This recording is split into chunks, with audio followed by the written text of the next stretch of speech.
예. 저기 화면 공유 좀 꺼주시기 바라고요. 예, 그렇습니다. 예.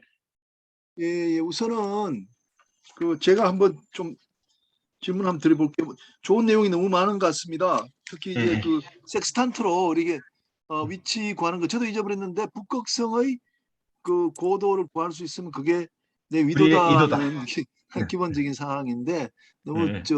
기억이 새로 살아나서 너무 좋았고요. 그리고 IALA가 이제 이거 국제기구 유엔 산하의 국제기구가 앞으로 될 것이다 이런 말씀을 하셔서 굉장히 좋았습니다. 특히 이제 그 부표가 앞으로 자율운항 선박에다가 이제 신호를 줌으로써 그게 굉장히 큰 기능을 할 거다는 점도 앞으로 상당히 좋은 말씀이셨고요. 그리고 이제 좀 질문 하나 드리면은 우리가 이제 배 탈 때는 아까 말씀드린 섹스탄트로 위치를 구하면은 사실은 에라가 이제 1마일은 우리가 아주 양호한 거라고 그랬지 않습니까? 여기 배 탄 분들 많이 있는데 현재 내 위치하고 진짜 위치하고 우리가 이제 뭐 천척을 해가지고 얻은 위치가 1마일 차이 나도 한 2km 정도 떨어져도 우리가 항해하는 데는 아무런 문제 없기 때문에 엄청 우수한 항해사다 이렇게 이야기를 했었거든요. 그러다가 이제 우리가 한 80년대 들어와 가지고 여기 GPS 이게 이제 생기면서 우리가 한 그때는 1km 그 정도 이야기했던 것 같아요. 그러다가 몇백 미터 되다가 아까 교수님 말씀 들어보면 이제는 10cm 이내의 정도를 이제 가져야 된다 이렇게 말씀하셨지 않습니까? 근데 제가 궁금한 게 그러면 이제 위성에서 위치를 내려줄 때는 하여간 위성에서 내려줄 때는 정확한 전혀 오차가 없는 위치를 내려주는데 그게 이제 먼 데서 오다 보니까 우리가 수신하는 이 과정에서 장치가 문제가 생겨서 이게 그렇게 오차가 생기는 겁니까? 그래서 우리가 그걸 오차를 줄이는 작업을 지금부터 한다 그런 말씀이신가요? 그걸 그렇죠. 모르겠어요. 네, 그렇죠.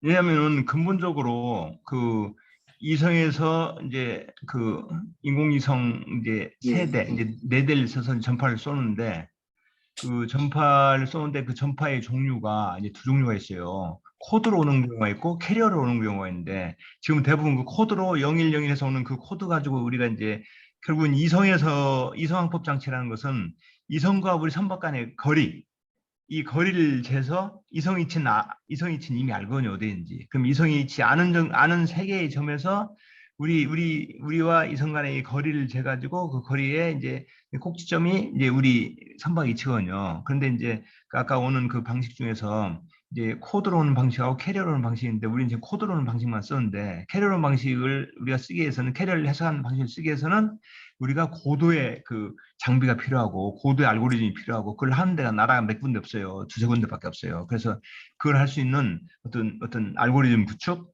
그다음에 그런 장비 구축 이걸 해가지고 이제 우리가 한다면은 이제 센티미터 급이 되는 거죠. 그리고 거기에 아까 또 하나 이제 에스바스라고 또 이성이 따로 하나 있어요. 그래서 또 하나 이성이 오차 있는 거를 오차가 있는 각각 이성이 전달될 때 오차가 발생할 수 있잖아요. 아무래도 전류성 통과하거나 있으면은 그런 정보를 또 하나 이성에서 이제 보여주는 거죠. 보여줘가지고 그거하고 같이 합해서 우리가 구축한 알고리즘하고 에스바스라는 그 시스템하고 같이 이제 연결해서 이제 10cm급 10cm를 한다. 이런 연구가 지금 이제 내년부터 지금 현재 추진하고 있는 거죠, 지금. 아주 재밌습니다.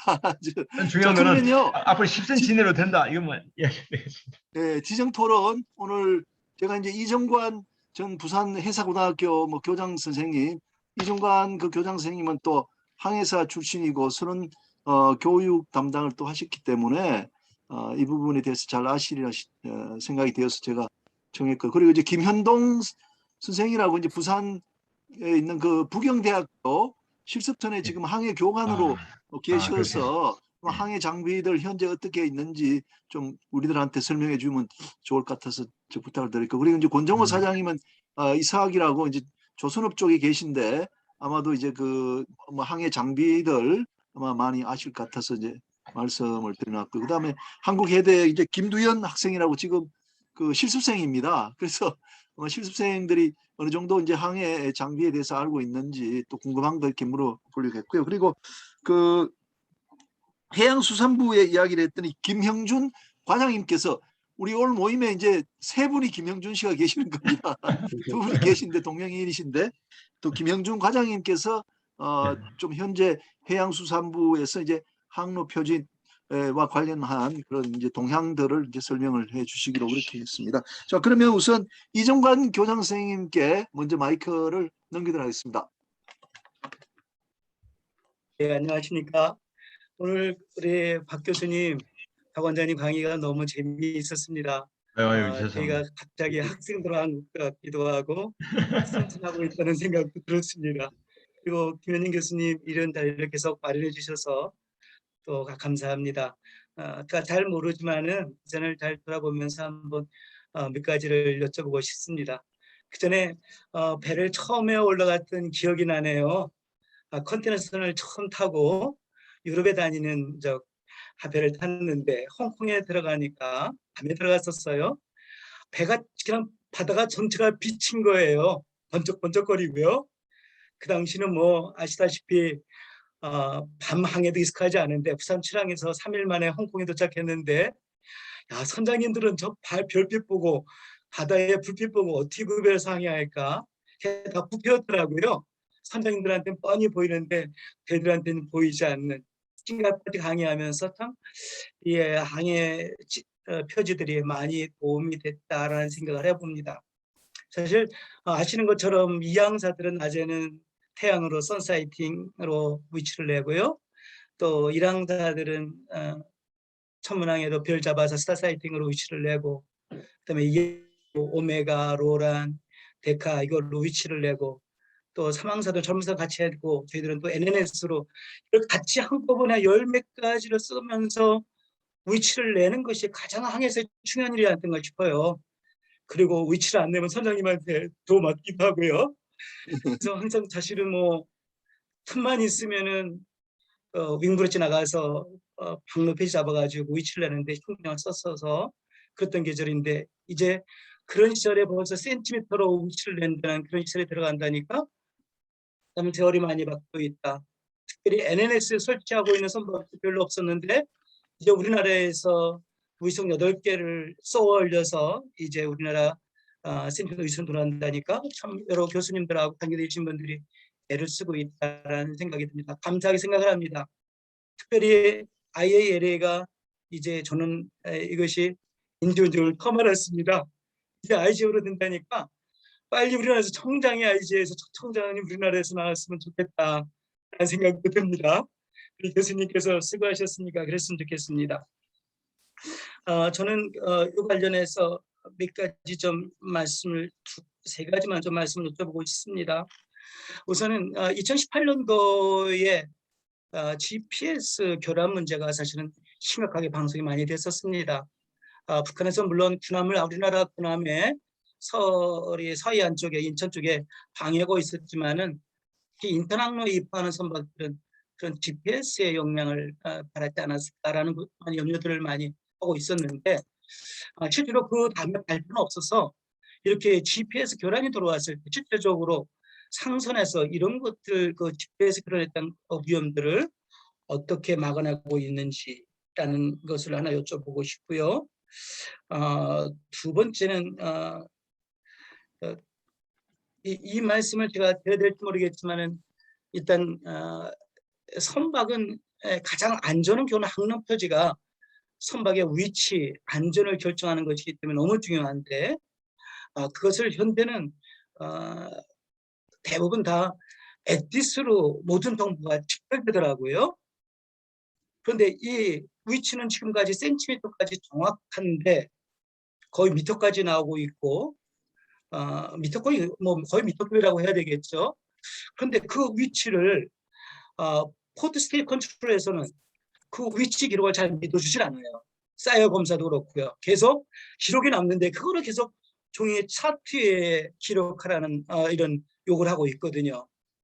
이런 문제들이 당연히 해결점이 찾아질 텐데 항해사들 입장에서는 날이 갈수록 전자해도가 더 정확한데 종이 차트에다 위치를 내라는 이런 문제에 있어서 물론 선장님들이나 이런 분들은 항해사들의 실력을 이기는 거겠지만은 현실적인 문제에서 이런 문제는 어떻게 풀어갈 방향인지 그런 문제 있고요. 조금 더 하나 좀 여쭤보겠습니다만, 오는 9월 2일 날 그 MAIB, DMAIB, 그 마리타임 액시던트 인베스팅 브랜치에서 영국과 덴마크에서 결국에는 액티스의 인식에 관한 그런 사용자들의 인지도를 조사해서 분석을 했었죠. 결론은 세 가지로 냈습니다. 이들은요. 뭐라고 냈냐면은 그 중심은 실제로 액티스 상들은 참 스탠다드나 기준이나 그 사용법에서는 그냥 기준하고 실제 선박의 액티스 사용자들이 정보 사용자들이 인식하는 것에 어떤 차이가 있는지라는 것이었는데 결론은 이렇게 세 가지를 냈습니다. 액티스 사용해 보니까 실제 임박한 위험에서 경고 자동 기능 사용이 잘 안 되더라. 왜냐면 항해사들이 그걸 다 경고등을 다 튀어놓거든요. 너무 항구에 들어올 때나 이런 데서 너무 그냥 워닝이 계속 뜨니까요. 너무 워닝이 많다 보니까 두 번째는 자동 경고들이 많다 보니까 신뢰도가 약화되는 것입니다. 세 번째는 실제로 도선구역 항해에 들어왔을 때는 실질적으로 세분화가 부족하더라. 그래서 앞으로 이런 위치를 나타내주는 정확한 기능은 무인 자동화선에서는 굉장히 유익하다고 판단됩니다. 기계들은 분별할 수 있겠지만은, 즉 AGS가 지금 사용한 지 25년이 되도록 아직은 기초 단계라고 인식을 하더라고요. 그러니까 아직 뭐 패스시나 이런 데서 잘 인정 안 해주는 거겠죠. 사용의 인식차가 있고요. 결국에서 항해사들 입장에서 아무리 외부 설비가 좋더라도 항해 최종 결정자들은 항해사들인데 항해사들이 유용한 장비를 활용하려면 어떻게 방해가 소음의 노이스가 아닌 항해사가 인식하는 실질적인 장비에 도움이 될 수 있을까라는 이런 액트 장비와 항로 표지와 항해사 간의 이런 공통적 인식 흐름에 그런 연구가 있는지 이번 9월 2일자 보고서는 그런 것을 지적하고 있거든요. 실제 장비의 발전 기준 개발과 항해사들이 인주하는 것은 큰 인식 차이가 있다. 그래서 본선에서는 액티스가 그게 주장비가 아니라 보조장치만 이용해야 되고 그 중요한 것을 다 쥐어놓더라는 것을 결론냈기 때문에 앞으로 이런 항해 보도, 이런 항로 표지가 항해 선박의 안전운항 기능에서 어떤 역할을 할 것인가라는 그런 질문을 드리고 싶습니다. 이상 제가 잘 알지 못하지만은 항해사들이 늘 고민하는 고민이 아닐까 싶어서 원장님께 이렇게 여쭤봅니다. 잘 들었습니다. 예, 원장님. 질문 감사합니다. 이렇게 하겠습니다. 여러분을 제가 이제 지정 토론 이렇게 모셨기 때문에 우리 박계각 교수님은 좀 메모하셨다가 한꺼번에 또 답변해 주시기 바라고요. 두 번째는 김현동 항해사님, 김현동 항해사님 계시죠? 예, 교수님 안녕하십니까? 예, 우선 현재 어디 계시는지 좀 이야기 좀 해주십시오. 현재 집에서 듣고 있습니다. 집에 말고 근무하시는 데가 수산 부경대학교 현재 실습선 아닙니까? 예, 부경대학교 탐사선 나라호에서 근무하고 탐사선. 있습니다. 그거 조금 설명 좀 해주십시오. 우리 선생님들한테 뭐 어떤 기능을 하는지. 저도 2019년 이제 6월에 임용이 돼서 이제 부경대학교 탐사선에서 근무하고 있습니다. 선박은 한 1,500톤 클래스 되고 이제 아쿠아마스터 일반 러더 타입이 아닌 아쿠아마스터랑 이제 아즈무스 스트러터 그리고 다이나믹 포지션 잘 아시다시피 DP 시스템이 장치가 이제 설치되어 있습니다. 그리고 저희는 이제 해양 관련 학과 뭐 환경 대기, 뭐 지구 환경과학, 해양공학과, 해양학과 학생들을 이제 실습 지원을 하고 있습니다. 그리고 뭐 CTD랑 이제 뭐 해수 염분, 뭐 염분이나 뭐 영양염도 뭐 그리고 수심 뭐 이렇게 이런 걸 이제 해양 쪽으로 탐사하는 작업을 지원하고 있습니다. 예, 감사합니다. 그러니까 이제 부경대학 소속인데 부경대학이 가지고 있는 이제 학교의 탐사선에 근무하고 계신다 그런 말씀이죠, 그죠? 예, 맞습니다. 그 탐사선은 뭐 해양 과학과 관련된 여러 가지 실험이라든지 또 뭐 실적을 하는 그런 기능을 한다 이런 말씀이시네요. 예, 맞습니다. 예. 예, 방금 오늘 박계학 교수님이 항로 표지와 관련해서 이렇게 좋은 말씀을 해주셨는데 그렇게 뭐 탐사선 타고 이렇게 왔다 갔다 하시면서 항해를 또 많이 하고 하시니까 뭐 그와 관련해서 좀 말씀해 주시면 좋을 것 같아요. 저도 박계학 교수님 강의를 되게 좀 잘 들었습니다. 2019년까지 항해사 생활을 하면서 이 강의를 통해서 좀 과거를 다시 되돌아보고 내가 항해했을 때는 어떻게 했는지에 대해서 좀 돌아보게 됐는데요. 질문이 한 두세 가지가 있는데 아까 지상파 항법 시스템, R모드 타입, 그리고 초단파, 뭐 중파, 장파를 이용한 그게 지금 기술 개발이 된 것 같은데 지금 상용화가 되고 있는지가 좀 궁금하고 그리고 이제 앞으로 미래 항로 표지 개발에 이제 스마트 항로 그러니까 뭐 사물 인터넷이랑 뭐 인공지능 등이 아마 도입이 될 것 같은데 거기 이제 전자랑 뭐 통신 그다음에 카메라 센서들이 들어갈 건데 혹시 사이버 테러 문제 같은 걸 발생하지 않을까 싶고 그다음에 지금 기후 변화가 아시다시피 엄청 좀 다양한데 최근 항로 표지 피해 사례가 보니까 한 48억 한 160건 정도 되더라고요. 보고서에 보니까. 그래서 혹시 스마트 항로가 개발되면 이제 기후 변화에 대한 피해가 좀 적게 되는 건지도 좀 궁금합니다. 예, 예, 좋은 질문 감사합니다. 자, 그러면 그 다음에 우리 권정호 사장님한테 마이크를 넘기겠습니다. 권 사장님. 네, 권정호 사장님, 예, 안녕하십니까. 반갑습니다. 예. 예, 주식회사 이사의 권정호 대표입니다. 지금 어디, 아, 지금 거제입니까? 아닙니다. 저는 이제 집에 와 있습니다. 아, 그렇습니까? 예. 집에 와 있고. 저희 회사는 그, 조선소 해양 플랜트 쪽에 시운전을 주로 하는 회사인데요. 시운전이 이거 배를 직접 몰고 하는 그런 시운전이 아니고 장비를 설치하고 나면은 장비를 정상적인 운전 상태로 이렇게 만드는 그런 과정을 이렇게 담당하고 있는 게 이제 시운전 부서인데 거기에 이제 저희들이 일부 일을 받아가지고 수행을 하고 있거든요. 저는 이제 해양 플랜트 쪽하고 LNG선. 저는 사실 이제 90년도 졸업하고 박계각 원장님이 그때 아마 저희 조교 아니셨는가 싶은데 지도관 제가 정확한 기억이 그 이전이었는지 하여튼 그런 것 같습니다.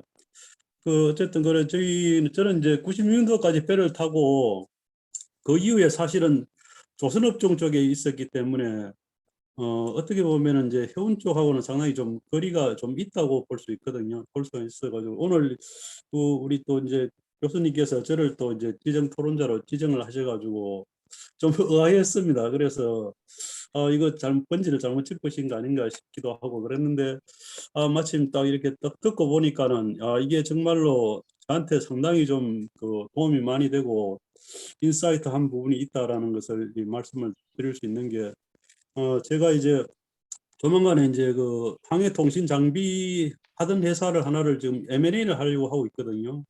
그러다 보니까는 그 회사가 보면은 이제 최근에 해상 풍력 쪽으로 라이다라고 해가지고 이제 해상 풍력 본격적으로 해상 풍력 설비를 갖추기 전에 미리 한 1년 정도 이렇게 프로펠러 우리 바람하고 바람 세기라든지 이런 것들을 풍량계죠. 풍량계를 설치해 가지고 데이터를 수집하는 장치를 바다에 설치를 해야 되는데 그게 이제 라이다라고 하는데 거기 보면 이제 또 라이다를 설치하기 위해서 라이다 자체는 자그만한데 거기를 라이다를 이제 해상에 고정시키기 위해서는 또 이렇게 또 해상 부위를 만들어야 되거든요. 그 부위가 어떻게 보면 오히려 라이다는 한 2억 정도밖에 안 되는데 부위가 보통 엔카 설비까지 해서 한 15억 정도 되는 어떻게 보면 배보다 배꼽이 크죠. 그런데 그런 것들이 어떻게 보면 또 이거하고 또 상당히 좀 연관성이 있을 것 같습니다. 아까 말씀하시기를 해양 환경 관련해 가지고도 그런 이제 기존의 부표들을 활용해서 이렇게 데이터도 수집할 수 있다고 하는데 저는 그게 하나의 라이다 이런 것들이 하나의 신뢰가 될 수가 있다고 보거든요. 그래서 그런 것들을 기존에 우리나라 전역에 연안에 이제 1,800여 개 정도 되는 그러한 해상 부표들을 잘 활용하면은 여러 가지 유용한 정보들을 유용하고 또 이렇게 현실적인 그런 정보들을 잘 활용할 수 있지 않겠나라는 그런 생각이 들었고 또 제가 이렇게 보니까는 이제 그런 부분들도 잘 활용하면 저희들도 비즈니스적으로도 상당히 좀 연관성이 있지 않겠나라는 생각을 많이 했습니다. 그리고 제가 이 조선업종에 있으면서 이래 또 김인영 교수님이 이런 좋은 또 강좌를 또 개설을 하셔가지고 여기에 계속 들어오면서 느끼는 건데, 세상에 연관성이 없는 그런 분야는 없다라는 것을 많이 느끼거든요. 특히 저는 이제 그 조선업종하고 그 해운 쪽이 사실은 산업군이 완전히 틀리니까 어떻게 보면 3차 산업과 2차 산업이고, 또 이제 저 산자부 소속이고, 또 이제 제조업이고, 또 이렇게 서비스업이고 이러다 보니까는 완전히 산업군이 틀린데도 바다를 매개로 하고 있기 때문에 이렇게 들어와서 보니까는 단 한 번의 강의도 이렇게 도움이 되지 않은 적이 없었거든요. 지금 오늘 강의도 이러 보니까는 제가 또 최근에 제가 이제 배를 사실 한 척을 가지고 있었는데 그 배에 보면은 그 참 놀라운 게 보니까 저런 게 있더라고요. 독거 들어갔다 나오니까는 마그네틱 콤파스 같은 경우를 아직까지도 그게 있어가 그게 이제 뭐냐 보정을 해야 되더라고요. 보정을 하고 또 그걸 기록을 해야 되고, 또 그리고 섹스탄트 같은 경우에도 이거 요즘에 뭐 때문에 필요하지 이래 생각했는데, 요즘에 보면 오히려 그 첨단으로 가가지고 디지털 섹스탄트 해가지고 그냥 이렇게 개척만 하면은 그 포지션이 그대로 이렇게 디지털로 딱 인식되는 그런 것도 개발되어 나오고, 그래서 좀 해운업계라든지 이렇게 바다와 관련된 것들은 변화하는 게 상당히 좀 더디구나라는 그런 부분들을 느꼈고, 또 새로운 것들이 개발이 되더라도 과거를 버리는 것이 상당히 어렵겠구나라는 그런 생각도 했거든요. 그래서 현실적인 질문을 좀 한 두 가지 드리려고 그러면은, 지금 자율운항 선박에 대해 가지고 이제 조선 쪽에서도 상당히 좀 이렇게 기대를 많이 하고 있고, 자율운항이 됨으로써 새로운 배들에 대한 수요도 많이 늘어날 거라고 이렇게 보고 있고, 또 어떤 분들은 이제 그 스마트 선박의 도입으로 인해 가지고 해기사들의 그 수요가 많이 줄어들지 않겠나, 아니면은 해기사들이 오히려 이제 다른 공부 가령 뭐 코딩을 해야 된다든지 그런 쪽으로 또 생각하시는 분들도 있고 한데, 저는 이제 사실은 전혀 그렇게 생각지 않거든요. 왜냐하면 제가 이렇게 좀 그 해운업계라든지 바다와 관련된 업종들이 이제 보수적인 성향을 잘 알기 때문에 그런 거는 상당히 좀 그 시간이 엄청나게 좀 많이 소요되는 일이라 생각하는데, 자율운항이 되더라도 언제쯤 이렇게 이런 부분들이 뭐 실제로 선원이 없이 배를 운항하는 이런 것들이 현실화될지 한번 그런 것들을 박 원장님의 생각을 한번 듣고 싶고요. 그리고 그 현실적으로 그 항로표지기술원의 그 전체 1년 연간 예산하고 구성원, 그게 이제 언급이 안 되셨는데 그거 한번 간단하게 좀 부탁을 드리겠습니다. 네, 감사합니다. 예, 감사합니다. 감사합니다. 자, 그러면 그 김두현 학생을 마지막으로 한 네 분 말씀 질문에 대한 그 답변을 박혜학 교수님을 듣고 또 진행하도록 하겠습니다. 김두현 학생, 네, 지금 어디에요? 안녕하십니까? 네, 지금 실습선입니까? 고향집에 내려와 있습니다. 왜 고향집이에요? 방학 아주 네, 개학했을 텐데. 개강했는데 코로나 때문에 코로나 10월 때문에. 예, 예. 10월 4일부터 다시 학교 간다 해가지고. 10월 4일. 예, 예. 그럼 실습선 한번 타고 나갔다 오셨죠? 네, 맞습니다. 그러니까 항해 장비는 아실 거 아닙니까? 네, 예, 예. 조금 오늘 들은 소감, 좀 질문 사항 있으면 좀 말씀해 주세요. 네, 알겠습니다. 오늘 일단 원장님 강의를 듣게 돼서 정말 좋은 시간이었습니다. 특히 1학년 때 지문항해학 배웠던 기억이 굉장히 많이 났고요. 그리고 실습 때 있었던 일들이 굉장히 많이 생각이 났습니다. 사실 항해사들에게 항로표지는 뗄래야 뗄 수가 없는 관계이고 그 필수적으로 알아야 하는 그런 존재인데 얘기 앞서서 일단 제가 실습 때 겪었던 항로표지와 관련된 재밌는 이야기가 있어서 하나 말씀드리고 싶습니다. 어, 그 아까 원장님께서 말씀하시길 왼쪽을 나타내는 항로표지는 초록색, 오른쪽을 나타내는 것은 빨강색이라고 했던 걸 기억하실 겁니다. 근데 사실 우리나라 항구에서 초록색 등대를 보신 경험이 거의 없으실 거라 생각을 합니다. 저도 이거에 대해서 굉장히 의문이 많았는데, 왜냐하면 제가 제주 신항을 들어갈 때 등대가 두 개를 보았는데 하나는 하얀 색깔 그리고 하나는 빨간색이었습니다. 그런데 이 분명 좌연 쪽은 초록색 등대라 하였는데 왜 하얀색일까? 많이 궁금해서 선장님께 질문을 했었습니다. 그래서 선장님이 하신 말씀이 주변을 둘러봐라. 그래서 주변을 둘러봤더니 온통 초록색 산지였습니다. 아, 이거구나. 우리나라는 산지가 많아서 같은 초록색으로 하면 식별하기가 어렵겠구나. 그래서 하얀색 등대를 사용하는구나. 그래서 정말 재밌는 생각을 했습니다. 생각을 해보니 유명한 해변인 제주도 이호태우 해변에 말 등대, 그러니까 거기도 빨강색, 하얀색 한 쌍의 말이 있었고요. 어디를 가도 초록색 등대를 본 적이 없는 것 같았습니다. 네, 이거는 그냥 제가 70대 생각난 일화를 하나 말씀드렸고요. 제가 강의를 들으면서 생각한 질문에는 이제 아이알라가 NGO에서 IGO로 승격되는 그런 과정이 있다고 하셨습니다. 그렇다면 지금 현재 국제적인 상황은 아이알라 A 방식, B 방식이 나눠져 있는 상황인데 이게 만약에 처음부터 아이알라가 IGO로 시작을 했으면 그 강제성을 띄어서 한 가지 방식으로 통일이 되지 않았을까 이런 의문을 공부하면서 많이 가진 적이 있습니다. 근데 지금 결과적으로는 두 가지 방식인데 만약에 아이알라가 IGO로 승격돼서 그 조항이 강제적인 조항으로 바뀐다면 이 두 가지 방식의 통합 가능성 그리고 앞으로의 그 부표 표지 앞으로의 항로 표지 그 규칙에 대한 변화 가능성이 있는지 그것에 대해 질문을 하고 싶습니다. 네, 야. 이상입니다. 예, 감사합니다. 아유, 우리 해양대학교 3학년 학생이 너무 좋은 질문하시는데 저도 그 질문 드리고 싶었는데 이 항로 표지라는 게 사고가 안 나도록 하기 위해서 있는 거 아닙니까? 그런데 전 세계 아까 들었다시피 A, B가 헷갈려가지고 저도 헷갈려요.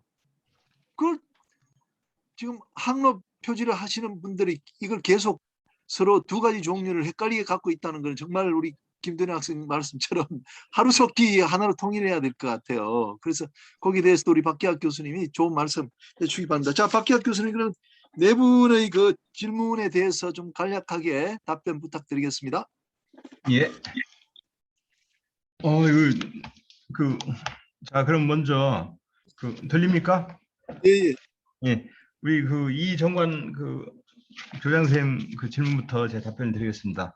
하여튼 우리 이정관 교장선생님은 평소에도 항상 학구적이시고 성격도 온화하시고 열심히 교육도 하시는데 오늘 또 질문도 너무 공부를 많이 해서 질문해 주셔서 감사합니다. 하여튼 감사드리고 질문하신 것 중에서 뭐 제가 다 답할 수 없는 부분도 있는 것 같은데요. 일단 이제 첫 번째 질문은 이제 GPS 2018년도 GPS 재밍 문제, 교란 문제가 발생했죠. 서해안에서. 그랬을 때 상선은 어떤 문제가 있느냐 이 문제인데 그 당시에 아시아나 항공기가 착륙을 아마 못한 걸로 제가 알고 있습니다. 특히 항공기는 GPS 재밍이 들어올 경우에 이 착륙이 어렵거든요. 항공기는 문제 있겠지만은 상선도 문제 있겠죠. 근데 상선 같은 경우에는 나름대로 저속이기 때문에 저속이고 또 이치를 구할 수 있는 방법들이 많이 있지 않습니까? 그래서 연안에 오더라도 상선의 경우에는 항공기에 비해서 큰 타격이 없을 것이다.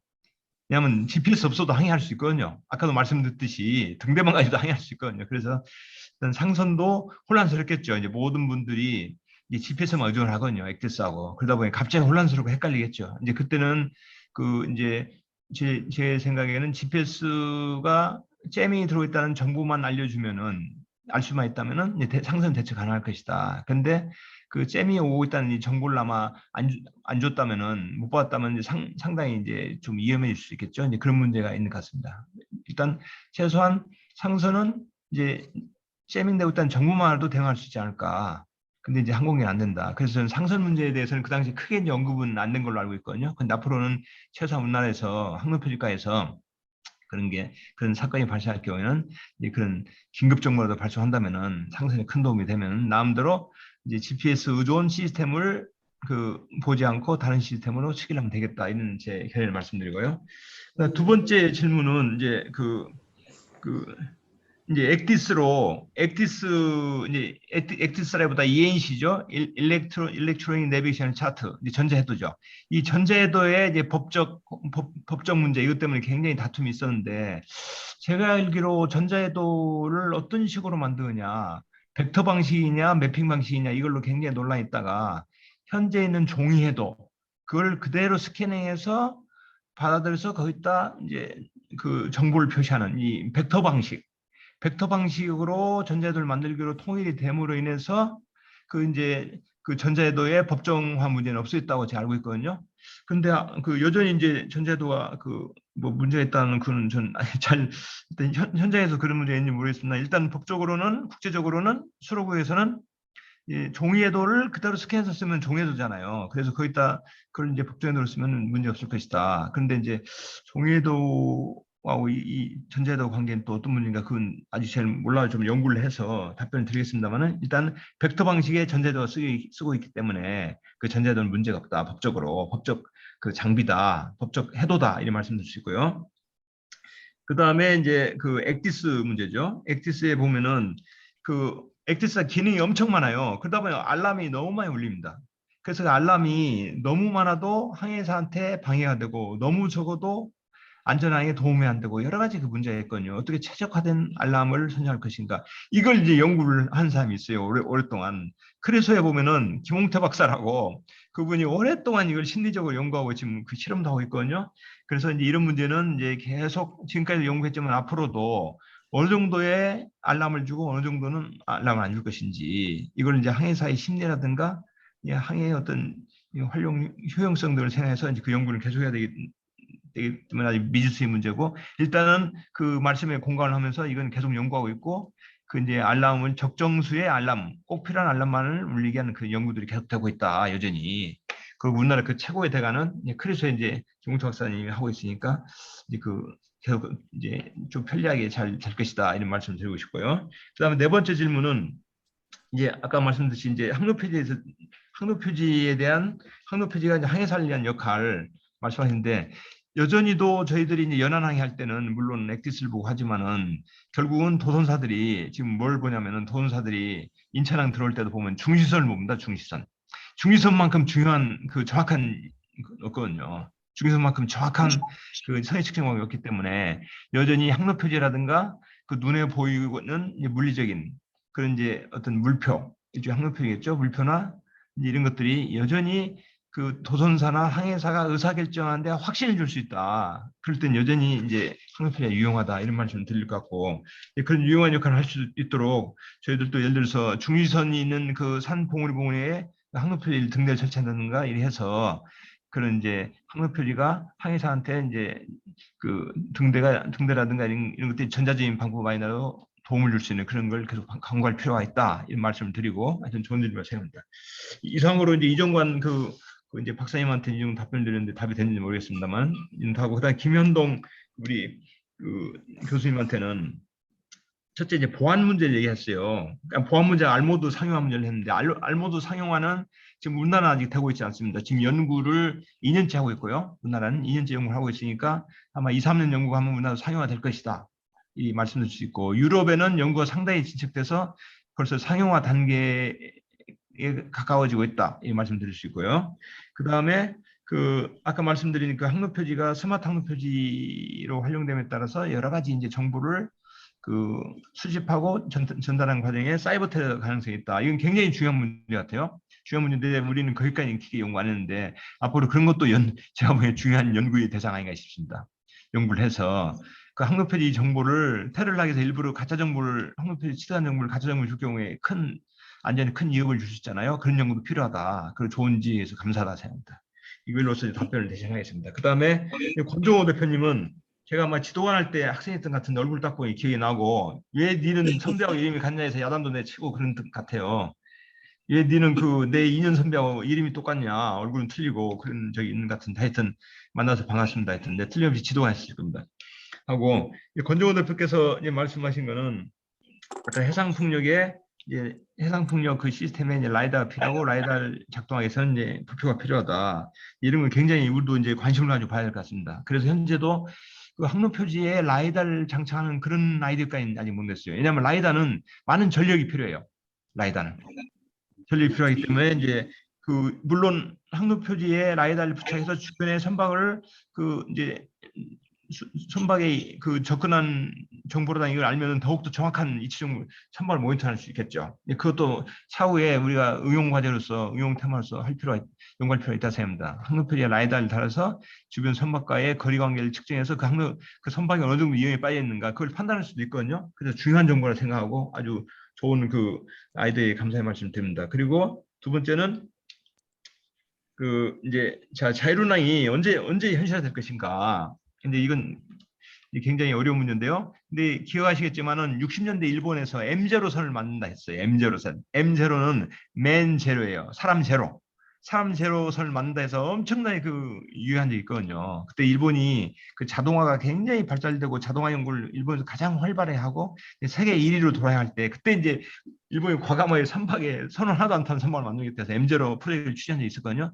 그게 실패를 했는데 지금은 이제 상황이 바뀌었어요. 바뀌어가지고 그 뭐 하여튼 상당한 크기의 선박들이 그 이제 그 자율운항 선박이 되고 있고 또 이제 유럽에서는 그 상용화될 정도로 롤스로이스에서는 상당히 진입되고 있거든요. 그렇기 때문에 자율항선은 이제 미래에는 반드시 올 수밖에 없는 상황이다. 그렇지만 그게 자율항선이 오더라도 우리 항해사들이 역할이 필요할 것이다. 예를 들어서 연안에 접근할 때는 지금 자율항선이 이제 1단계, 2단계, 뭐 3단계, 4단계 있습니다만 완전 자율항선이 되더라도 이제 근해에서부터 이제 원양까지 자율운항선이 되지만은 근해에 접근하면은 우리가 이제 도선사나 이제 항해사나 기관사 요원들이 근해 입구까지 가가지고 아니면 빠루 스테이션까지 가가지고 탑승을 해서 승선을 해서 배를 끌고 오는 이런 식의 형태의 자율운항선이 되지 그 큰 유조선의 위험한 선박이 항내에 자율운항 도는 건 상당히 아마 허용하지 않을 것이다. 시민단체도 그렇기 때문에 자율항선 시대는 다가오지만은 완전한 자율항선이 되더라도 이제 그런 어떤 그 사람과 결합된 기존의 어떤 인적 자원하고 결합된 자율항선이 운행되는 그런 상태가 될 것이고 물론 지금도 원양에서는 오토파일럿이 자율항선이 중요거든요. 원양에는 오토파일럿이 벌써 20, 30년 전에도 항해사가 필요 없어요. 원양에서는 저절로 혼자 가요. 지금도. 그런데 그걸 좀 더 확장해서 근해까지 올 수 있는 그런 시대가 되고 또 자율항선이 되더라도 자율항선이 되기 어려운 어선이나 소형선하고는 굉장히 공존할 것이다. 공존이 10년, 20년 이상 공존할 것이다. 20년, 40년 이상. 그래서 자율항선이 모든 선박이 자율항되기에는 제거에 무지무지한 세월이 필요할 것이다. 왜냐하면 어선들 1톤짜리, 5톤짜리, 0.5톤짜리 이걸 어떻게 자율항하냐 이거죠. 그걸 다 타고 다니는데 그 바쁘게 그리고 거리도 가까운데 어떻게 자율항하냐 이거죠. 그런 선박들이 계속 공존하는 그런 시대가 오고 자율항선이 완벽하게 개발되더라도 완전한 자율항이 되기 위해서는 계속 비자율항선하고 같이 결합된 상태로 같이 혼용된 상태로 상당히 그 활용될 것이다. 그 시기가 10년, 20년, 30년 될 가능성이 있다. 이렇게 보고요. 그 대신에 일단 그 근해에서부터 대항까지 근해 투 근해까지 가는 자율항은 이제 급하게 갖출 수 있다. 거기에 대해서는 제가 장담은 못하겠지만 IMO에서는 그 어떤 계획을 가지고 그 마스라 해서 자율항 선박 1단계부터 4단계 그 단계를 이제 거쳐서 이제 개발을 하고 이제 서서히 인원을 감축하는 쪽으로 갈 것이다 이런 생각이 듭니다. 그리고요 이제 마지막에는 그리고 이제 그리고 우리 항로표지 기술의 예상 인원하고 그 중요한 예상 인원하고 우리 예산하고 인원수를 얘기했는데 지금 현재 항로표지 기술원이 64명입니다. 인원이 64명이고 이번 티오를 내는 걸 2명을 더 땄어요. 그래서 실질적으로 이제 66명이고 예산은 금년이 1억이 넘었고 아니 100억이 넘었고요. 내년에는 아마 예산이 한 120억 가까이 되지 않을까 이 생각을 합니다. 그 이제 정확한 액수는 아니지만은 이제 그 정도로 이제 말씀드리고 싶고요. 마지막에 우리 김도현 학생이 이제 질문을 하셨어요. 김도현 학생이 이제 아얄라가 NGO가 처음부터 아얄라가 NGO가 아니라 IGO가 됐으면 미국이 이제 그냥 반칙하듯이 삐방식을 자기 그 친한 국가들하고 같이 삐방식 만든 게 처음부터 없어지지 않은 그런 사건이 일어나지 않았겠냐 이 생각하는데 저도 동감합니다.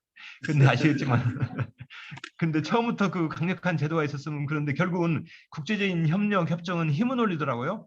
그래서 우리가 지금 달러 때문에 미국은 달러를 많이 찍어내고 있잖아요. 거기에 대해서 엄청 지금 뭐 불만 있는 나라 있지만은 힘이 있으면 이게 따를 수밖에 없어요. 국제 논리라는 게 거기 빠져버리면 아무것도 안 되기 때문에 그래서 이 힘은 올리 때문에 이게 그 이제 통합이 안 되고 어떤 이게 그 배경은 잘 모르겠어요. 그 이제 아일라 역사를 제가 연구하지 않았기 때문에 모르겠는데 하여튼 이제 거기에 대해서는 저도 이제 공감을 하고요. 이제 안전항해 특히 항해사를 위해서는 이게 하나의 방식이 돼야지 두 개 방식이 되는 건 상당히 누가 봐도 문제점이 있잖아요. 대학 다닐 때 배우면서 좀 이상하다 생각하고 했어요. 모든 학생들이.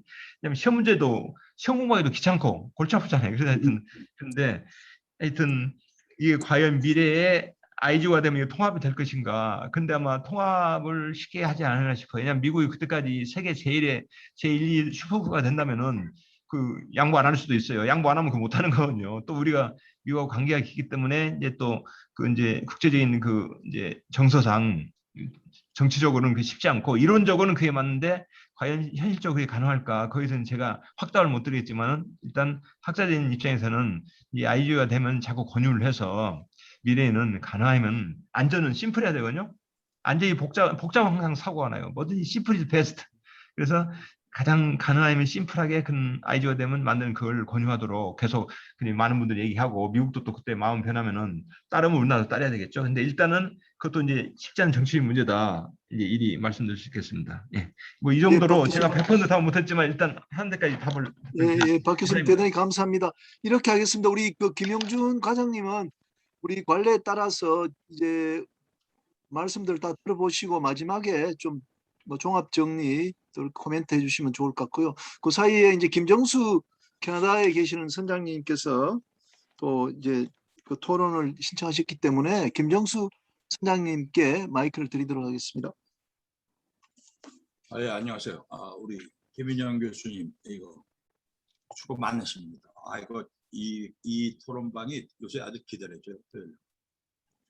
그리고 우리 박계가 원장님의 말씀 잘 들었습니다. 옛날 생각이 많이 나는데, 네, 고맙습니다. 예, 우리 박 원장님 조금 좀 아쉬웠던 거는 그 한국의 등대 문화유산에 우리 5, 6도 등대가 빠져 있는 게 좀 아쉽습니다. 왜냐하면 그 5, 6도는 제가 4학년 마지막에 11월 달에 그 카누 타고 카누 몰고 5, 6도 등대 갔어요. 가서 올라가니까 거기 그 60년대인가 그때 사라오 태풍으로 그 등대 바로 옆에 큰 바위덩어리가 올라와 있어요. 그래서 정말 이것저것 그때 경관이 지금도 머리에 남아 있는데 오늘 그 말씀하신 것 중에 특히 참 감회스러운 게 그 KPS 프로젝트가 내년부터 시작된다는 게 진짜 대단합니다. 이게 저는 그런 경험이 있는데 이게 전쟁 유사시에 미국의 GPS라든가 뭐 이런 신호를 갖다가 걔네들이 중지할 수도 있고 그 오차 범위를 갖다가 늘릴 수도 있고 마음대로 조종하거든요. 실질적으로 제가 1980년 군대 제대하자마자 저는 미국의 MOC에 바로 이제 승선하러 갔어요. 그때 MOC는 세계에서 제일 그 앞선 회사였는데요. 올라가니까 바로 그 해에 미국 GPS 전신인 NNSS 네비 내비게이션 세틀라이트 시스템을 갖다가 저희가 장착을 했어요. 그래가지고 그때 NNS에서 그때는 세틀라이트가 한 5개 정도밖에 없어가지고 한 3개 정도, 앨리스트 3개 정도 잡으려 그러면은 한 15분 정도는 통상 우리가 기다렸어요.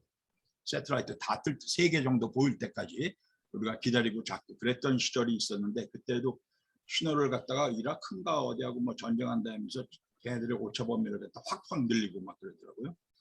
그래서 그런 거를 생각했을 때 지금 KPS가 우리 한국 시스템이 생긴다는 게 진짜 아주 고무적입니다.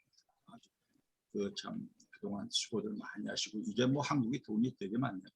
제가 오늘 우리 김인영 교수님한테 오늘 사실은 토론에 이거 참여를 그러니까 듣기만 하려고 했는데 꼭 말씀드려야겠다고 생각이 드는 게 지금 현재 이 방에는 그 수로기라든지 뭐 그 항로 뭐 이쪽에 관련되시는 분들이 많이 오시는 것 같아가지고 저는 여기 좀 캐나다 오데호 있는 데인데요.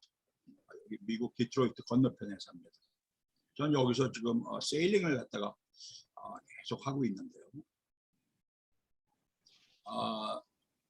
저는 캐나다에서 96년에 캐나다로 왔습니다. 그래서 여기서 지금 밴쿠버에서도 배 몰고 좀 다니고 여기서 좀 다니고 있는데 제가 항해사로서 한국 수로국이나 항만청에다가 좀 부탁할 게 좀 있어요. 요새 해양 사상 고치라든지 뭐 이런 식으로 얘기를 이제 이 중요한 것이 이제 점점 부각이 되면서 저번에 윤명철 교수님께서 그 장보고에 대한 말씀도 좋고 진짜 이런 것들이 지금 세대에 우리가 돈도 있으니까 할 만하거든요. 근데 여기서 우리 항해사들이 항해를 하려면 아까 전자 지도 뭐 전자해도 말씀을 많이 하셨는데 이 항해하는 시스템 그 항해하는 시스템이 지금 휴대폰이나 타블렛 여기에서 항해 지도가 다 뜬단 말이에요. 근데 이거 말고 이제 기존의 메이커들이 있죠. 뭐 후르노라든지 뭐 후가위 뭐 레이머린, 가민 뭐 여기서 자기네 전자 지도들을 다 판매를 합니다. 그런데 중요한 건요. 지금 전 세계의 항해사들이 이 컴퓨터 쪽에 많은 지식 갖고 있는 항해사들이 수천 명이 모여서 오픈 CPN이라는 소프트웨어를 만들었습니다. 오픈 CPN. 그 오픈 CPN은 OS를 갖다가 오픈 플로터라는 OS를 기반으로 해가지고 오픈 CPN이라는 헤더 관리 시스템을 갖다가 띄우는데 중요한 거는 이 모든 게 프리로 제공된다는 겁니다. 모든 전 세계에서 항해하려는 모든 스키퍼나 캡틴한테 프리로 이렇게 쓰게끔 전부 다 하고 있는데 문제는 거기에 올리는 헤더예요. 아까 맵 차트에 대해서 말씀하셨는데 차트는 우리가 쓰는 차트 아까 맵이라고 그러셨지만 이제 레스터 차트를 말씀하시는 건데 레스터 차트하고 이제 벡터 차트가 있단 말이에요. 근데 이 레스터하고 벡터 차트를 갖다가 미국에서는 미국뿐만이 아니고 한 30개국 정도에서는 전부 다 프리로 줍니다.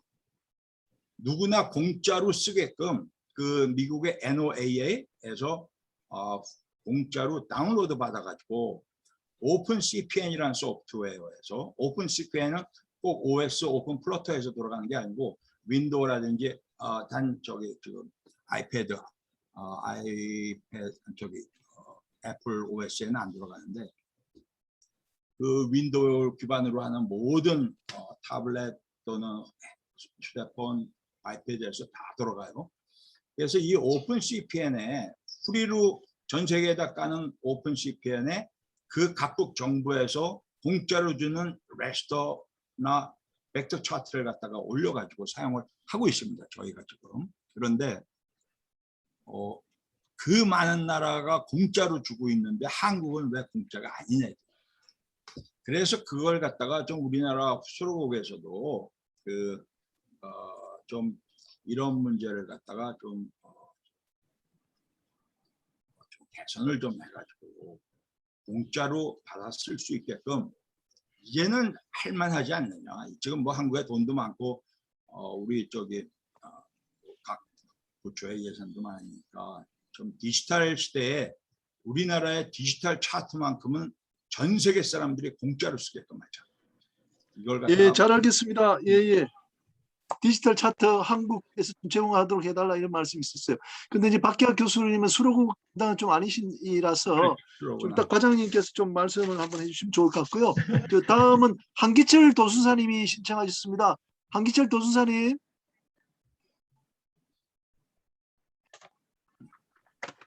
네, 한기철 도순사님 신청하셨는데 한 도순사님 안 계세요?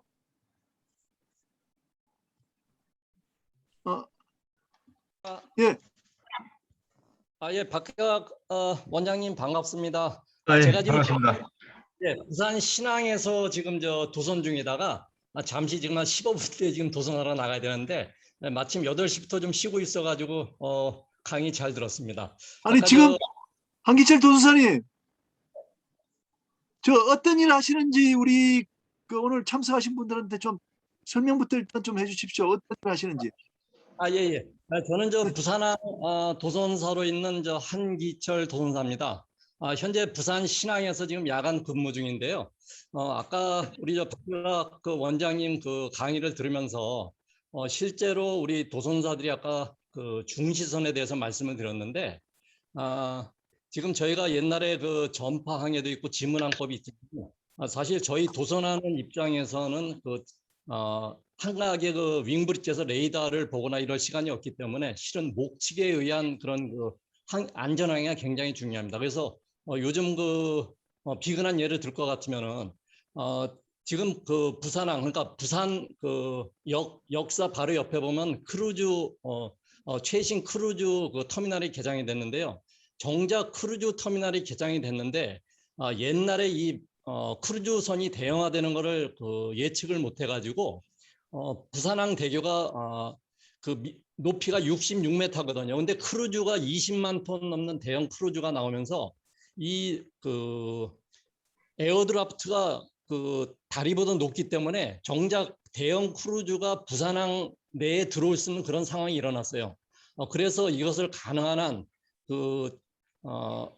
크루즈를 갖다가 터미널에 입항시키기 해가지고 리딩 라이트를 뒷산에 설치를 했습니다. 근데 이 리딩 라이트를 설치하고 운영 중에 부산항 지금 부산항 내항을 갖다가 지금 개발 중인데 거기에 40층짜리 아파트를 올리면서 이 리딩 라이트가 가려버린 거예요. 그래서 이에 대해서 고민을 하다가 요즘 레인지 라이트가 북항하고 신항에서 아주 요긴하게 쓰이는데, 참고로 말씀드릴 것 같으면은 이 아파트가 들어서면서 리딩 라이트가 가려가지고 여기에 대해서 고민하다가 레인지 라이트를 활용하기로 했거든요. 그래서 이 레인지 라이트는 북항대교 같은 경우 중앙을 통과해야 되기 때문에 들어오면서 예전처럼 리딩 라이트 센터를 보고 들어올 때는 하얀 등이 보이고, 항로 우측으로 치우치면은 레드 라이트가 보이고, 항로 좌측에 치우치면은 그린 라이트가 보게 되어 있습니다. 또 신항도 마찬가지로 신항의 토도가 선박에 대형화됨으로써 선박에 심각한 안전을 초래해가지고 약 3천억 원을 들여가지고 토도를 제거했는데, 토도를 제거하고 나니까 예전에는 한진 터미널에 있던 토도가 일종의 로타리 역할을 했거든요. 그래서 토도를 끼고서는 출항하는 선박은 좌측으로 돌고 입항하는 선박 이렇게 했는데, 어떠한 그런 안전면에서 거기에다 AI 레이더상에 AIS 일종의 가상부표가 나타나게끔 그런 일종의 센터 역할을 하는 가상부표를 설치를 했고요. 그 다음에 항로 들어오고 나갈 때도 세 군데다가 레인지 라이트를 설치해가지고 우리가 항로 표지를 설치는 안 했지만은 들어오면서 레인지 라이트에 흰색을 보고 들어오면은 우리가 센터를 따라 들어오는 거고요. 그린이냐 레드 라이트냐에 따라 가지고 자기 위치를 가늠할 수 있습니다. 그래서 저희가 지금 이 선박 대형화됨에 따라 가지고 이 레인지 라이트가 저희 도선사 입장에서는 굉장히 지금 요긴하게 쓰이고 있습니다. 또 하나 아까 우리 김두현 학생이 얘기했는데, 제주 신항에 입항할 때 등대 밑에 보면 등줄을 하나는 빨간 거, 하나는 레드 라이트로 해가지고 하고 있는데, 저희 도선하는 입장에서 이 안개가 자주 낄 때 저희가 물론 레이더에 의존하기는 하지만은 점점 방파제에 입항하면은 반사파라든지 해가지고 어떤 때 허상이 나타나서 굉장히 위험할 때가 많습니다. 이때 제일 중요한 게 이 리딩 라이트가 여러분들이 좀 이해가 안 가시겠지만은, 저희가 외항에서 멀리서 승선해가지고 선계 딱 올라가게 되면은 항 입구가 잘 가늠이 안 될 때가 많습니다. 시계가 안 좋을 때도 많고, 그다음에 선박들이 리웨이를 만들거나 해가지고 코스가 일정치가 않거든요. 이럴 경우 제가 처음에 했을 때 아까 말씀드린 제주 신항처럼 한쪽에 하얀 등주하고 빨간 등주를 보여주는 게 정말로 저희가 부산항 입구를 갖다가 컨택할 때는 아주 요긴한 거예요. 근데 현재 지금 부산의 오륙도 등대하고 조도 등대 쪽에는 지금 이 등주가 지금 지금 라이트들이 다 소등이 돼가지고 제대로 작동을 못 하고 있습니다. 그래서 제가 재작년 회장 때 요거를 좀 저희 그 도선사뿐만이 아니고 모든 북한에 입출하는 선박들의 그 안전에 중요한 거기 때문에 여기에 대한 개선을 요망을 해가지고 재설치를 좀 부탁을 드렸는데요. 현재는 이게 또 태풍이 한 번씩 내습하면 전원이 차단돼가지고 자꾸 끊어지고 그러거든요. 그래서 지금은 그 태양광을 이용해가지고 이 등주를 비추게 되는데 너무 지금 미약합니다. 그래서 저희가 원했던 타입은 아닌데 제가 그 몇 달 전에 확인했던 바로는 앞으로 요게 개선이 돼가지고 예전처럼 등주를 이렇게 밝혀가지고 안전하게 할 수 있도록 한다는 얘기를 들었습니다. 어쨌든 우리가 요즘 점점 이 전파법, 내비게 GPS라든지 이렇게 되고 있지만은 아직까지도 항내에서는 유관에 의한 그 지문항해가 굉장히 유용하게 된다는 걸 한번 좀 말씀을 드리고요. 어쨌든 점점 우리 과학이 발달되고 있지만은 그래도 제일 중요한 건 목적에 의한 아까 말씀드린 리딩 라이트. 도선사 입장에서는 눈으로 보면서 하는 그 항해가 아직까지도 제일 정확하고 안전한 항해가 된다는 말씀 드릴 수 있을 것 같습니다. 이상입니다. 네, 감사합니다. 그 좋은 말씀이셨고 현직 도순사님께서 부산항 도선하면서 그 리딩 라이트 중요성 말씀해 주셨고요. 자, 그러면요 일단은 김영준 그 과장님으로부터 이제 그 박기학 교수님 또 말씀해 주신 부분을 또 보완 또 해주실 수도 있을 것 같고 또 뭐 새로운 내용 해양수산부 입장을 좀 이렇게 해주시면 좋을 것 같아요. 과장님 오늘 나와주셔서 대단히 감사합니다. 예. 반갑습니다. 안녕하세요. 부산청 항해표지과장을 지금 맡고 있는 김형준이라고 합니다. 잠깐만요. 목소리가 작아서 좀 크게 좀 해주십시오. 예, 잠시만요.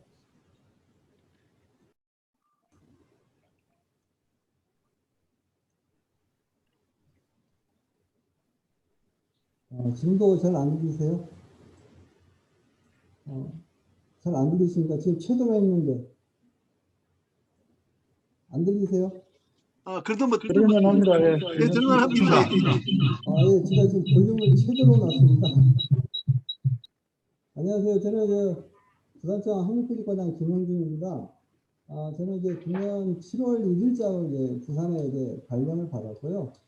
그 전에는 세종에 있는 해수부 본청에서 항해PD 기획 총괄 담당을 한 4년 하다가 내려왔습니다.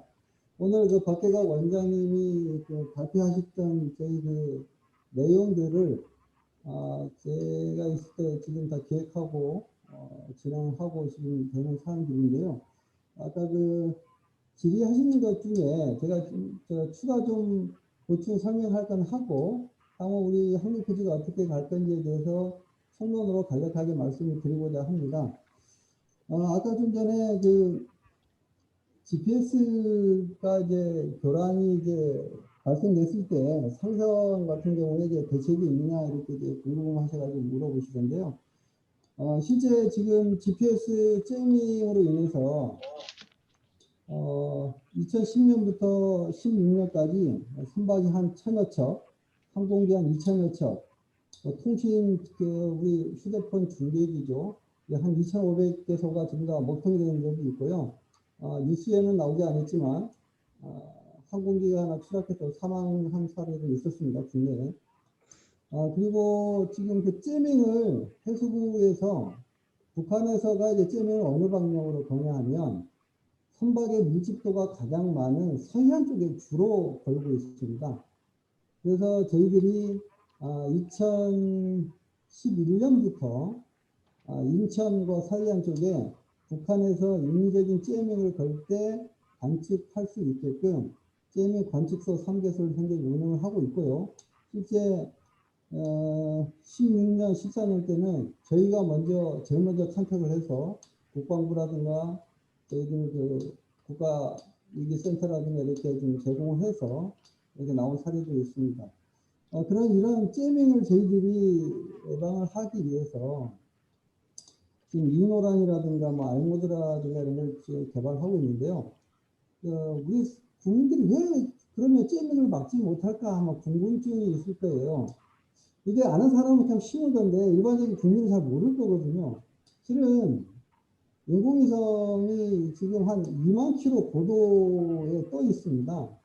그러다 보니까 그 전파를 발사할 때 높은 주파수, 전파의 세기로 발사하면 가장 좋긴 한데, 그러면 이제 위성의 수명이 단축되거든요. 그래서 건전지 1볼트도 채 안 되는 그 와트수로 쏩니다. 한 1와트 정도의 주파수로 전파의 세기로 쏘기 때문에 그 2만 킬로 상공에서 내려오다 보면 그 위성 궤도 오차라든가 시간차 오차라든가 이런 거에 대해서 굉장히 취약하죠. 그러다 보니 인위적으로도 아니지만 그 위성 정확도 자체에 오차가 가릴 수밖에 없고요. 이게 보통 한 30m 이내입니다, 지금. 그거를 저희들이 이제 현재 그 저희 해수부 지금 현재 충북 옥천에 있는데요. 국립해양 7기 정보원이라고 저희들이 내륙 기준국, 해양 기준국 34개소에서 요 위성 신호를 보정을 해가지고 다시 선박이나 항공기, 그 다음에 측량 업체들한테 제공을 하고 있는 DGPS를 운영을 하고 있죠. 그래서 이런 전파 제밍을 저희들이 이제 막기 위해서 인호랑 개발을 작년까지 끝냈고요. 원래 인천 소청도에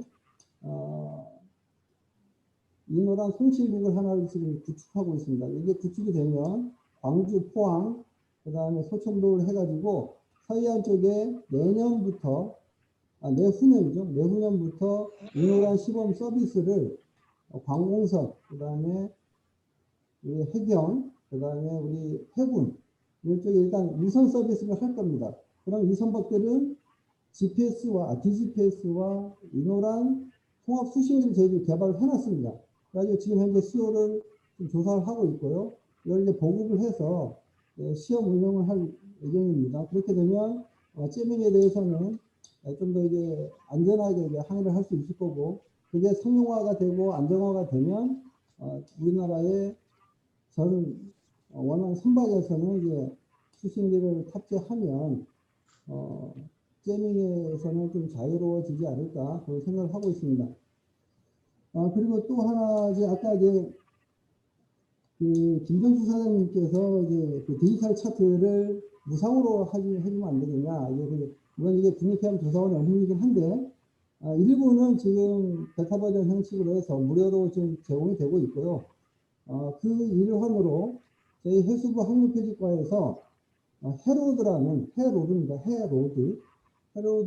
어플을 개발을 해서 지금 운영을 하고 있습니다. 이거는 이제 소형 선박들 있죠. 레저보트라든가 이렇게 우리 DGPS 수신기를 장착하지 않은 선박이라도 휴대폰 어플에서 깔으면 바로 간단한 항해부터 그 다음에 내 조업 구역, 그 다음에 내가 심지어 조업을 하나 레저 활동을 하다가 바다에 빠지게 되면 자동으로 내 위치를 해경 상황실과 119 상황실로 내 위치를 전송해서 구정합니다.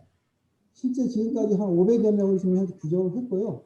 대한민국 관공서에서 만든 어플 중에 가장 우수한 어플로 지금도 인정을 받고 있고, 지금도 한 40만 정도 가까이 지금 이용자가 있습니다.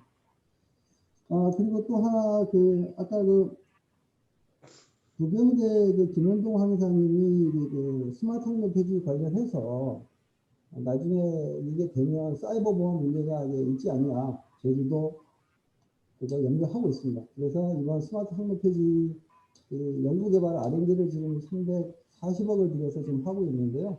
25년까지 하고 있습니다.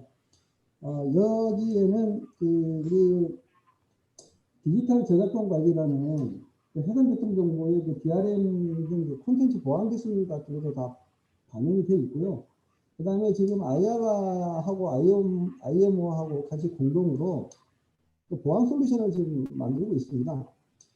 일례로 지금 S200 기반의 어떤 디지털 정보 체계라든가, 그 다음에 마린 리소스 네이밍이라는 MRN이라는 고유 해상 자원명이라는 고유 시벌 정보를 지금 모든 장비, 정보, 그 다음에 도큐멘트 이런 거에 다 붙일 수 있는데요. 쉽게 얘기하면 MRN이 뭐냐면 사람이 우리 대한민국 국민은 누구나 갖고 있는 주민등록증이 있죠. 주민등록 번호죠, 번호. 그건 올리원이죠. 한 사람만 갖고 있는 번호지 않습니까? 이 MRN 체계를 해양교통 정보에 뭐 등대 정보라든가 뭐 수건 정보라든가 선박 정보라든가 모든 정보를 MRN이라는 고유 정보를 인식 정보를 부여해서 관리를 할 그런 시스템을 지금 저희들이 개발을 했고요. 아마 우리 부에서 만든 게 아마 조만간 국제 표준이 되지 않을까 하는 그런 기대감도 갖고 있습니다. 저희들이 제일 먼저 좀 체계화를 만들었고 IALA 커뮤니티에 저희들 계속 지금 참여해서 발표를 하고 있습니다. 그렇게 이해를 해주시면 될 것 같고요. 아까 우리 한기철 부산도민사님께서 말씀하신 오륙도 등대와 조도 관련 문제는 저희들이 내년에 사업비를 반영을 지금 해놨습니다. 그래서 오륙도 등대도 새로이 한 20명 정도를 증고해서 들어오는데 이상이 없도록 할 거고요. 저희들 아까 말씀하신 대로 지향등이라고 그러죠. 리딩라이트 하고 그다음에 디렉션 라이트 해가지고 저희들이 하는데 이거는 저희들이 계속 부산 신항, 감천항, 내양 이런 데 항로가 복잡하기 때문에 연안항에서는 인간의 시각 정보로 모든 정보를 캐치하고 판단을 합니다. 그래서 그런 쪽에 저희들이 지금 포커스를 맞춰서 계속 시설 증설과 개량을 하고 있다고 말씀드릴 수 있겠습니다. 그리고 아까 김기현 해양대학교 학생이 얘기했던 IALA가 이제 IGO로 설정이 되면 AB 방식으로 이제 통합 가능하냐 안 하냐 여쭤봤는데요. 이게 원래 IALA A 방식은 이 선박의 좌현등, 우현등하고 같은 방식입니다. 근데 B 방식은 그 반대죠. 근데 이게 유럽에서 먼저 얘기가 나와서 미국이 나중에 이제 IALA의 회원이 됐는데요. 미국에서는 자기들 방식을 고집해서 자기는 유럽의 방식은 A 방식으로 바꾸지 못하겠다. 그래서 이제 논의를 하다가 그러면 전 세계를 A 구역과 B 구역으로 나누자. 그래서 미국과 남미, 그다음에 미국의 어떤 영향권에 있던 나라들은 다 B 방식을 쓰고 유럽은 A 방식을 쓰고 있는데 지금도 미국은 IALA를 NGO에서 IGO로 바꾸는 것에 대해서 그렇게 탐탁치는 않게 생각을 하고 있습니다. 근데 저희들이 계속 쫓기를 시키고 있고 아마 미국도 들어올 것 같고요. 참고적으로 지금 IGO 계획을 잠깐 말씀드리자면 현재 우리나라는 금년 4월에 프랑스 외교부에 저희 프랑스 대사가 가서 사과관을 서명했고요. 법제처 심사가 금년 10월에 있을 예정입니다. 그리고 법제처 심사가 끝나면 차관회의라든가 국무회의를 금년 11월에 의결을 하고 대통령 재가를 12월에 하고 비준서가 이제 내년 1월 26일까지가 이제 만료 기간인데요. 그때 이제 기탁하고 나면 가입개국 30개국이 비준서 기탁 완료 후 90일이 지나면 정부가 기구로 아마 이렇게 발표가 같습니다. 그렇게 참고해 주시면 될 것 같고요. 그 다음에 KPS 관련해서는 저희들이 8개 위성을 띄울 건데요. 정지궤도 위성 2개와 그 다음에 앱이 하나, 그 다음에 나머지 5개가 이제 팔자궤도로 돌 겁니다. 27년도에 첫 위성을 띄울 거고요. 마지막 위성은 34년도에 이제 띄울 겁니다. 이 KPS가 왜 굉장히 중요하냐면, 안보라든가, 그 다음에 위치 정보, PNT 정보에 대한 종속성을 지금 벗어날 수 있다는 게 가장 큰 혜택일 겁니다. 아마 PNT 정보를 우리는 아마 중요성을 잘 모를 거예요. 우리가 공기의 중요성을 모르듯이 우리 주변에는 PNT 정보가 공기와 같은 역할을 하고 있습니다. 우리 휴대폰도 다 PNT 정보 없으면 아무것도 못하고요. 금융거래도 PNT 정보가 없으면 아무것도 못하고 전력, 교통 다 마찬가지입니다. 이거로부터 우리가 독립 자주권을 가질 수 있다는 이제 그 의미를 이제 갖고 있는 거죠. 이 PLD 정부가 되면 IMO가 요구하는 오토도킹이죠. 자동 이제방 이게 10cm입니다. 이거를 충분히 이제 해줄 수 있고요. 또 하나는 그 국방이죠, 국방. 지금 GPS, 미국에서 제공하는 GPS 위성은 군사용은 저희들한테 오픈을 안 합니다. 그게 이제 소스 코드가 이제 밝혀 있는데요. 이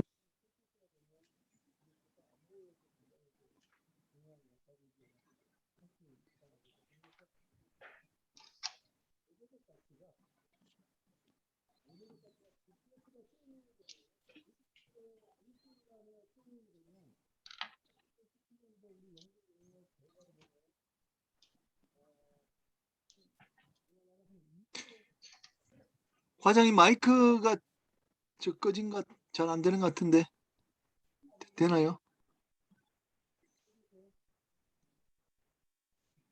예, 그 마이크 상태가 안 좋은데 그 과장님 하실 말씀은 다 하신 것 같아요. 마지막은 아마도 이제 그 GPS를 우리가 독자적으로 개발하면은 그 국방상으로도 대단히 유용할 것이다 이런 말씀 이렇게 그까지 해주신 것 같아요. 그래서 오늘 뭐 김 과장님께서 오셔서 정말 아주 우리가 궁금했던 것을 이 자리에서 다 해결해 주셨습니다. 뭐 그 잼 방어라든지 또 해도 제공이 현재 되고 있다든지 또 사이버 보안 문제까지 다 답변을 그렇게 해주셨습니다. 자, 그러면 박기학 교수님 아까 그 또 두 분이 질문이 있었는데 혹시 뭐 추가적으로 박기학 교수님 하시는 말씀 있으시면은 좀 해주시기 바랍니다. 예, 저는 뭐 특별하게 그 일단 드릴 말씀 없고요. 일단은 중요한 거는 이제 항로 표지가 그 예전이나 지금이나 여전히 중요하다. 여전히 중요하고 이 항로 표지가 더 다양하게 활용될 수 있다. 이제 이 점을 관심을 가져주시고 그리고 특히 이제 항로 표지를 가지고 우리가 공학적인 활용도 많이 하지만은 이제 해양문화 창달도 활용하니 앞으로 관심을 가지시고 항상 등대도 좀 자주 방문해 주시고 또 포항에 있는 등대박물관도 기회되면 꼭 한 번씩 와주십시오. 저희가 잘 모시겠습니다. 그리고 앞으로 항로 표지가 더욱더 발전할 수 있도록 많은 후원과 관심 부탁드립니다. 하여튼 이상으로 제 오늘 그 강의를 들어주신 모든 분들께 진심으로 감사를 드리면서 앞으로도 항로 표지가 예, 박기학 교수님. 예예. 아니 포항만 좋아하지 마시고 우리 제 고향인 영덕 축산항에도 그 등대 굉장히 오래된 거예요. 알겠습니다. 하여튼 해양 앞으로도 문화, 많은 후원과 관심 해양 문화에 좀 부탁드립니다. 활동해 주시고. 감사합니다. 예. 지오시스템의 김홍선이라고 그럽니다. 그 제가 채팅을 통해서 그 질문 드린 게 있는데 거기에는 대답을 안 해주시네요. 아이고 그걸 못 봤네 제가. 예. 뭐 그 조금 긴데 간략히 말하자면은 기존 항행 보조 역할과 뭐 인문학적인 것에 하는 것을 넘어서서 4차원 혁명 시대에 걸맞는 통신 강화 및 기후 변화 시대의 해양 모니터링 플랫폼으로 사실 그 항로 표지에 드는 돈이 만만치 않잖아요. 그런데 국방과 통신과 기후 변화와 이런데 어업과 이런데 조금 더 하십사하고 뭐 어떤 계획을 가지고 있다면은 조금 묻고 싶습니다. 그 아까 그 우리 그 김형준 과장이 말씀했듯이 우리 KPS 사업 자체가 그 선박의 안전항해도 중요하지만 이 국방에도 바로 이제 활용할 수 있고요. 그 위성을 그게 되고 그다음에 아까 환경 기후 변화에 저희가 이제 항로 표지를 지금 이제 제가 구상 단계지만은 항로 표지가 전국에 이제 1,900개 있으니 이걸 활용해서 그 기상 관측, 그다음에 해양의 오염 또는 해양 생물의 변형, 생태 변형 이런 쪽으로도 항로 표지 기능을 다양화할 수 있도록 점점 더 기능을 이제 확대하려고 이제 계획을 추진하고 있습니다. 그래 하도록 또 여러 가지 국리도 하고 노력하겠습니다. 예, 좋은 말씀 감사합니다. 그 채팅은 제가 지금 못 봐가지고 나중에 천천히 보고 또 답변을 나중에 드리도록 하겠습니다. 예. 박기학 교수님, 예. 박 교수님, 제가 진짜 이렇게 들어보고 아마 예. 많은 분들이 이제 그 좀 생각하실 것 같은데, 우리 이 모임에서는 우리가 바다 관련 산업을 좀 발전시키는 쪽에 다들 관심이 많습니다. 그래서 우리가 뭐 예. 매출이 일어난다든지 또 수출한다든지 이런 데 이제 관심이 많거든요. 그래서 우리가 이제 그 항로 표지가 좀 선진화가 돼 있다면은 후진국들이 있을 거 아닙니까? 그죠? 즉 예, 예. 후진국, 거기에다가 우리 그 항로 표지 그 계획을 가지고 가서 이렇게 설치해야 된다 또 하기도 하고, 우리가 예, 예. 부위를 만들어 가지고 또 수출하기도 하고, 그 부위를 만들 때는 우리 뭐 조선이 또 이렇게 개입되지 않겠습니까? 그래서 그런 것이 좀 이렇게 가능할지, 그런 것을 예, 하는 예. 나라가 있는지 그걸 좀 여쭤보고 싶습니다. 예, 예, 거기에 대해서 답변 드리겠습니다. 우리 항로 표지를 가지고 이제 국제협력 하는 거를 우리가 ODA를 하거든요. ODA. 예, ODA. 예, 예. 오피셜, 그러니까 이제 공적 원조를 하거든요. ODA, 어시스탄스.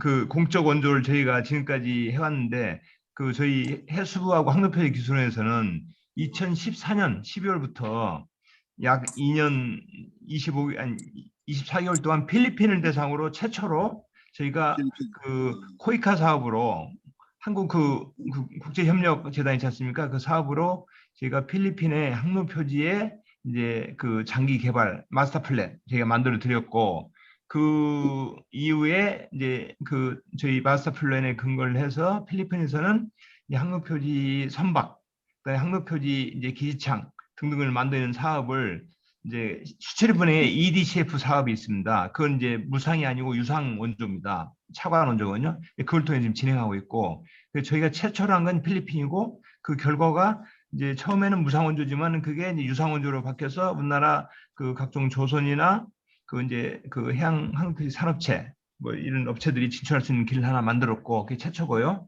그 이후에도 우리가 지금 현재 하고 있는 게 인도네시아에 약 600억 그 항로표짜리 항로표지 그 사업도 추진 중에 있고, 지금 현재 그 아마 계속 공고가 떠서 계약을 수출입은행이 하고 있을 겁니다. 그 있고, 그다음에 스리랑카, 방글라데시, 그리고 또 이제 캄보디아 등등 그런 사업을 그 연간 저희 기술원만 하더라도 그 이제 공적 그 원조 ODA 관련 사업을 약 18억 정도 하고 있습니다. 저희들은 그 시드머니를 하고 있고, 그게 성공하면은 그 다음 단계는 바로 이제 유상원조로 EDCF하고 연관된 출수면 연관된 그 사업을 하고 있고, 계속 추진하고 있고, 해수부에서 굉장히 그 관심을 가지고 있습니다. 아유, 자랑스럽습니다. 예, 예, 아주 자랑스럽습니다. 이렇게 하겠습니다. 이제 그 마지막 그 이제 클로징을 해야 되겠는데, 오늘은 우리 최재형 그 선배님한테 오랜만에 좀 마이크를 드리고, 전작 선배님도 좀 한 말씀 좀 해주시기 바랍니다. 또 우리 회계사 출신이신데, 그 최재형 선배님 좀 예, 한 말씀 부탁드리겠습니다.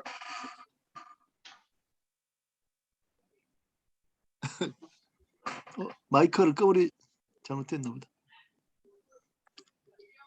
아마 마이크를 또 뭐 작동을 예.